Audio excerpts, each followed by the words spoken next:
Hello दोस्तों, कैसे हैं आप सब लोग। एक बार फिर से आपके अपने चैनल डेल डेज में आपका मोस्ट वेलकम।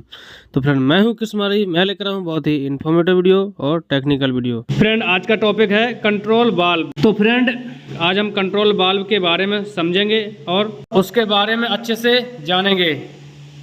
तो फ्रेंड, आज हम समझ लेते हैं आज जिस टॉपिक चर्चा करने वाले हैं उनमें से क्या क्या पॉइंट हैं, किस पॉइंटों पे आज हम चर्चा करने वाले हैं। तो आज समझ लेते हैं। तो फ्रेंड, इसमें पहला पॉइंट है कंट्रोल वाल्व, यानी कंट्रोल वाल्व क्या होता है उसके बारे में समझेंगे। इसके बाद working principle of control valve. इसके बाद जो वर्किंग प्रिंसिपल है वो 3-4 प्रकार से होता है। तो उसमें पहला है रिस्पॉन्डिंग टू सिग्नल्स, यानी संकेतों पर प्रतिक्रिया। इसके बाद चेंजिंग द बाल्ब प्लग और डिस्क पोजीशन, यानी बाल्ब प्लग या डिस्क की स्थिति बदलना। इसके बाद बाल्ब एंड एक्चुएटर। तो फ्रेंड, इसके बाद पॉइंट है टाइप्स ऑफ कंट्रोल वाल्व, यानी कंट्रोल वाल्व के कितने प्रकार होते हैं, कितने टाइप्स का होता है, उस पर बात करेंगे।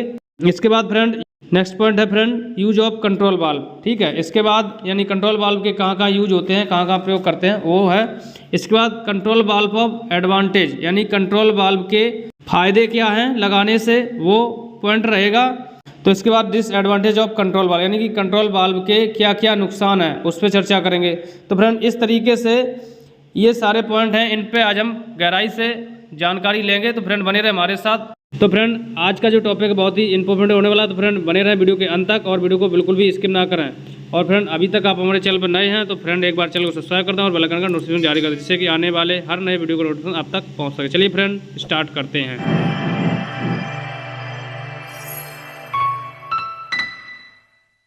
कंट्रोल वाल्व एक ऐसा उपकरण है जो प्रवाह मार्ग के आकार को बदलकर तरल पदार्थ जैसे पानी, तेल, भाप या गैस के प्रवाह को नियंत्रित करता है।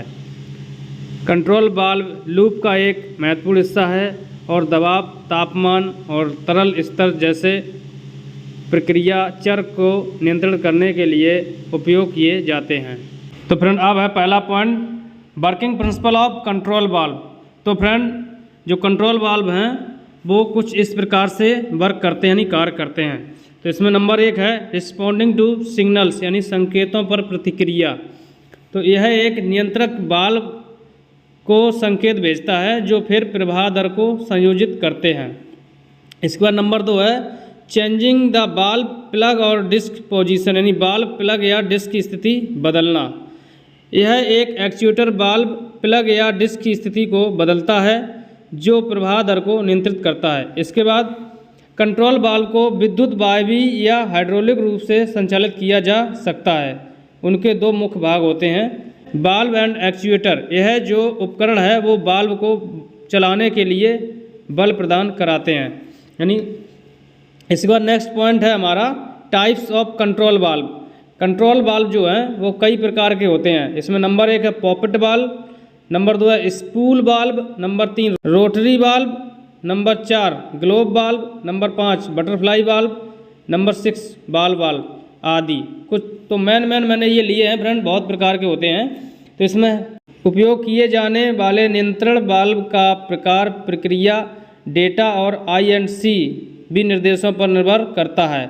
इंजीनियरिंग विभाग तब पुष्टि करता है कि चयनित वाल्व तकनीकी रूप से वैध है। इसके बाद फ्रेंड नेक्स्ट पॉइंट है यूज ऑफ कंट्रोल वाल्व, यानी कि जो कंट्रोल वाल्व उसका कहाँ कहाँ यूज होता है। तो फ्रेंड, कंट्रोल वाल्व का उपयोग जैसे तेल, गैस उत्पादन सहित कई उद्योगों में जैसे तेल, गैस, पानी और भाप जैसे तरल पदार्थों के प्रवाह को नियंत्रित करने के लिए किया जाता है। इसके बाद फ्रेंड नेक्स्ट पॉइंट है हमारा एडवांटेज ऑफ कंट्रोल वाल्व, यानी कि जो कंट्रोल वाल्व हम लगाते हैं उससे क्या क्या फ़ायदे हैं। चलिए फ्रेंड, तो कंट्रोल वाल्व के कई लाभ हैं जो इस प्रकार हैं। नंबर 1 है स्वचालित संचालन, यानी ऑटोमेटिक ऑपरेशन। तो कंट्रोल वाल्व स्वचालित रूप से खुलते हैं और बंद होते हैं। इस आपको इन्हें मैनुअल रूप से खोलने और बंद करने की आवश्यकता नहीं होती है। फ्रेंड, ये क्या होते हैं जो अपने आप ऑटोमेटिक खुलते बंद होते हैं, इसलिए इनको मैनुअली खोलने और बंद करने की कोई आवश्यकता नहीं होती है। इसका नंबर 2 है एफिशिएंट वाटर सप्लाई मैनेजमेंट, यानी कि कुशल जल आपूर्ति प्रबंधन। कंट्रोल वाल्व प्रवाह, दबाव या स्तर को नियंत्रित करते हैं जिससे जल की हानि को कम करने और जल आपूर्ति का प्रबंधन करने में मदद मिल सकती है। इसके बाद नंबर 3 है हाई परफॉर्मेंस, यानी उच्च प्रदर्शन। जो कंट्रोल वाल्व हैं वो हाई परफॉर्मेंस वाले होते हैं। इसके बाद नंबर 4 है ड्यूरेबिलिटी यानी स्थायित्व। कंट्रोल वाल्व टिकाऊ होते हैं यानी कि स्थायित्व होते हैं। इसके बाद नंबर 5 है एडेप्टिबिलिटी यानी अनुकूलनशीलता। नियंत्रण वाल्व अनुकूलनीय होते हैं। इसके बाद 6 है इकोनॉमिकल यानी किफ़ायती। कंट्रोल वाल्व किफ़ायती भी होते हैं। इसके बाद 7 है सेफ्टी यानी कि सुरक्षा। कंट्रोल वाल्व सुरक्षा की दृष्टि में बहुत सुरक्षित होते हैं। ये तो हो गए आपके एडवांटेज। इसके बाद है डिसएडवांटेज ऑफ कंट्रोल वाल्व यानी कंट्रोल वाल्व के कई नुकसान होते हैं जो इस प्रकार हैं। नंबर 1 है limited control at low flow rate यानी कम प्रवाह पर सीमित नियंत्रण। कम प्रवाह दर पर कंट्रोल वाल्वों का नियंत्रण सीमित हो सकता है। नंबर 2 है नॉइस एंड वाइब्रेशन शोर और कंपन। कंट्रोल वाल्व शोर और कंपन उत्पन्न कर सकते हैं। इसके बाद नंबर 3 है लीकेज रिसाव। कंट्रोल वाल्व लीक भी हो सकते हैं। नंबर 4 है मेंटेनेंस यानी रखरखाव। कंट्रोल वाल्वों को मेंटेनेंस की आवश्यकता भी होती है। इसके बाद कॉस्ट है यानी लागत। कंट्रोल वाल्व लागत में महंगे हो सकते हैं और वाल्वों की अपेक्षा। इसके बाद 6 है केमिकल कोरोजन यानी रासायनिक संक्षारण। तो फ्रेंड कंट्रोल वाल्वों में केमिकल कोरोजन भी हो सकता है क्योंकि ये जो है STP, WTP, ETP, MBR इनमें लगते हैं तो इनके अंदर जो केमिकल वगैरह जाता है तो उसकी वजह से कोरोजन होता है। तो इसलिए कंट्रोल वाल्व है जो उसमें केमिकल संक्षारण यानी रासायनिक संक्षारण भी हो सकता है। तो फ्रेंड ये थे कंट्रोल वाल्व के डिसएडवांटेज। तो फ्रेंड आशा करते हैं आपको अच्छे से समझ में आया होगा। तो फ्रेंड अगर अच्छे से समझ में आया तो कमेंट सेक्शन में जाके कमेंट जरूर करें और अपने फ्रेंड तक शेयर करें। तो फ्रेंड अगर आप हमारे चैनल पर नए हैं और अभी तक आपने हमारे चैनल को सब्सक्राइब नहीं किया है प्लीज़ गाइस एक बार चैनल को सब्सक्राइब कर दें और बेल आइकन का नोटिफिकेशन जारी कर दें जिससे कि आने वाले हर नए वीडियो का नोटिफिकेशन आप तक पहुंच जाए।